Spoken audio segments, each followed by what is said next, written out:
I'm sure நீங்கள் game of த்ரோனோட ஃபேனாக இருந்தீங்கன்னா கண்டிப்பாக 8வது சீசன் பிடிச்சிருந்திருக்காது.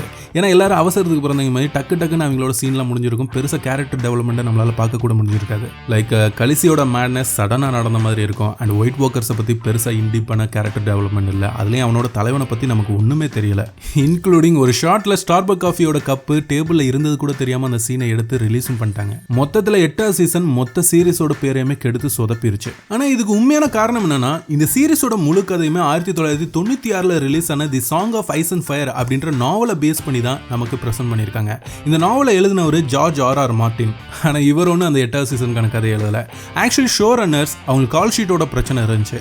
அதனால் ஷெட்யூல் பீரியடுக்குள்ளாக இந்த 8வது சீசனை எடுத்து முடிச்சே ஆகணும் அப்படின்ற ஒரு கட்டாயத்தில் இருந்தாங்க. But unfortunately George R.R. Martin கிளைமேக்ஸ்க்கு இன்னும் 2 புக்குக்கான கதை இருக்குது, அதை நான் இன்னும் எழுத கூட ஆரம்பிக்கல, நீங்கள் 8வது சீசன்லாம் இப்போ எடுக்க முடியாது அப்படின்ட்டாரு. விளைவு ஷோ ரன்னர்ஸே ஒரு ஸ்கிரிப்ட் டெவலப் பண்ணி 8வது சீசனை முடிச்சிருக்காங்க. அதனால தான் சொதப்பிருச்சு.